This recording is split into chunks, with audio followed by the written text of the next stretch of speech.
Okay, so let's talk about the story of a legendary regiment. I mean, it's one of those units with a name that seems to tell you everything you need to know, right? The 53rd Sikhs. But this celebrated infantry unit of the British Indian Army has a legacy that, well, it continues in a place you would probably never expect. And that right there, that is the central puzzle we're going to unpack.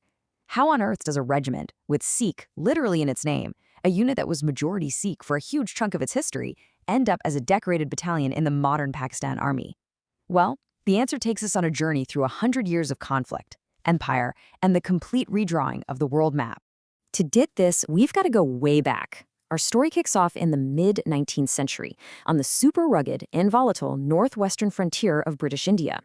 This was one of the most challenging, dangerous places in the entire empire, and it's here that this regiment was born, forged to try and keep a very fragile peace.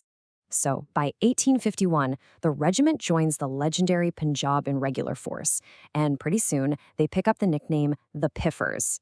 Now, that wasn't just a catchy name, it was a badge of honor. Being a Piffer meant you were elite, you were the empire's first line of defense, and these guys quickly built a reputation for being unbelievably tough and effective. You know, right from the very beginning, back in 1847, this regiment was never just one thing. It was a true melting pot of the region's best fighting men. You had Sikhs, Punjabi Muslims, Pathans, Dogras, even Hindustanis. And that diversity, that was a huge source of its strength right from day one. See, a regiment's reputation isn't just handed to them, it's earned in the heat of battle. And for the men who would eventually become the 53rd Sikhs, the 19th century gave them plenty of chances to prove just what they were made of. And their trial by fire came really, really fast. They were thrown right into the action during the Indian Mutiny of 1857, they fought in the absolutely grueling Second Afghan War, and they served in the tough-as-nails Tira campaign on the frontier. Every single one of these conflicts just hardened the unit and added another layer to its growing legend. Then, the 20th century dawns, and with it comes World War I. This was going to take the regiment far, far away from the familiar frontiers of India. It was time to see how their skills held up on a global stage. So by the time the war kicks off in 1914, Sikhs actually made up a full 50% of the unit, which is what really cemented their name as the 53rd Sikhs. But, and this is so important to remember, Pathans, Punjabi Muslims, and Dogras were still a huge, vital part of this regiment's identity. Their journey into the Great War began in 1915, a long way from home. First, they were shipped out to Egypt to defend the Suez Canal, an absolutely critical artery for the British Empire. And then they saw action in Aden, which is in modern-day Yemen. From there, their next and honestly most significant posting was to Mesopotamia, what we now call Iraq. And here, they were thrown into some of the absolute fiercest fighting in the entire Middle Eastern theater of the war. After those incredibly intense campaigns in Mesopotamia, their final act in the Great War was in Palestine in 1918. They took part in the decisive Battle of Megiddo, which was basically the final blow that led to the collapse of the Ottoman army in that region. But it was really in Mesopotamia that their bravery just shone through. The battles to relieve the besieged British garrison at a place called Kut al-Amara, they were just brutal, grinding fights.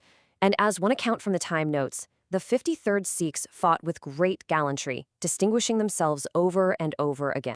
The war ends, and the whole world looks different. And so did the British Indian Army.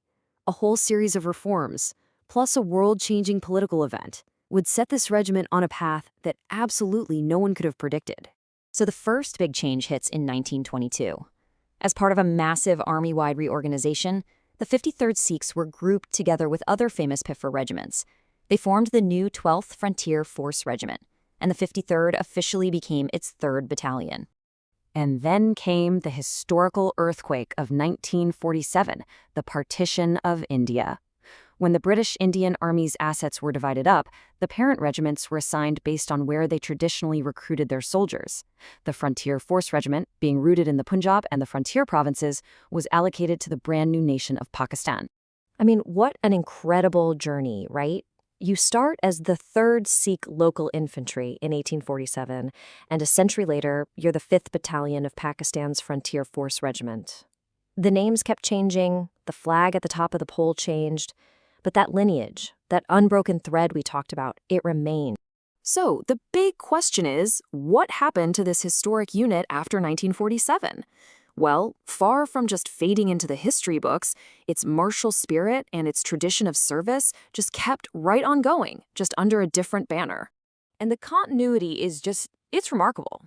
Think about it. The exact same regimental lineage that fought in the Second Afghan War and World War I went on to fight for Pakistan in every single one of its major conflicts, from the 1948 Kashmir War to the wars in 65 and 71.